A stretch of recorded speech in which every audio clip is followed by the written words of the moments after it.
Sephora stores are everywhere you are. So just pop in.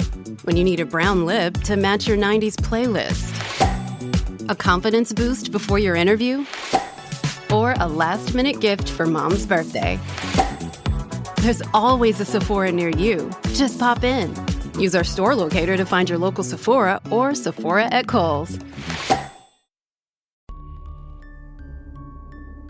There are places where the world's most gruesome crimes have led to years, decades, and sometimes even centuries of supernatural activity.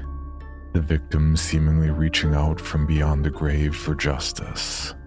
Those locations are in Creepy Places, a true crime podcast, and I am your host, John Grills.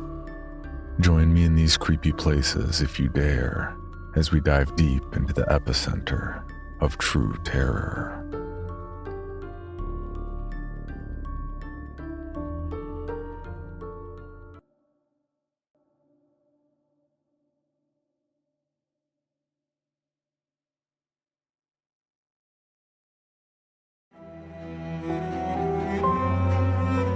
Hey everyone, I'm Joe. And I'm Jen.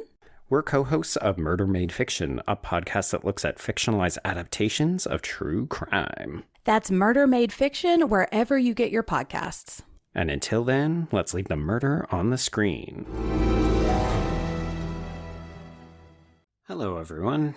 The clip you're about to hear is from one of our exclusive Patreon episodes, and like all of those episodes, it may contain spoilers, so consider yourself warned. If you like what you hear, head over to patreon.com/horrorqueers to listen to tons of bonus content. And now, without further ado, here's your exclusive Patreon clip. What do you make of this whole thing with Hannibal saying he could smell the encephalitis on Will?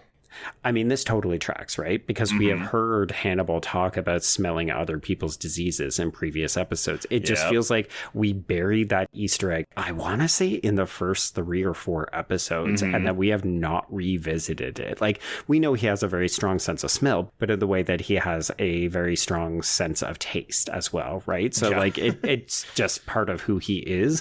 But then all of a sudden it's like, oh, yeah, I can tell you it smells like sweetness. It's your brain on fire. Well, what is that? Like, it's a thing where you can, like, you could feel colors, or like your senses kind of get mixed up, so you can you can taste smells or something. I don't know, something like that. I just wonder if Hannibal has some kind of like advanced version of that. Right. Yes. Synesthesia. Synesthesia. That's where you can see music in color.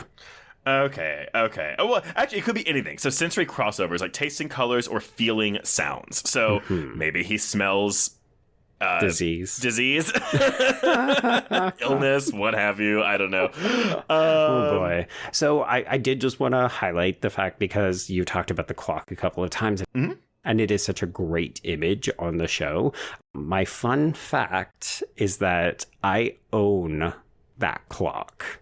Wait. So I went looking for it because I thought it was such a striking image. And I was like, that's really cool. You know, I wanted to get a piece of Hannibal something because I was such a big fan of the show. And I went on like Etsy or something else where people were kind of manufacturing their own fan art and so on.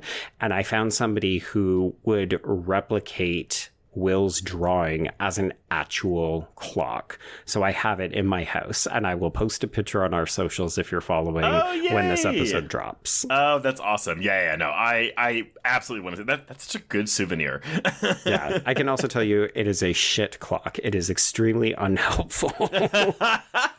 It's just there for design and look and aesthetic. Truly, yeah. It's just on my wall to look cool, and then people are like, "What's up with the fucking clock?" And that's when I know they're not Fannibles. Yeah, no. It's me. Oh, well, let me tell you about Hannibal. Okay, you have 2 hours. Cool. That's it. Actually, do you have 13 hours to watch the whole first season? Exactly. Just sit down on the couch. I'll pop in the pilot, and we'll get going.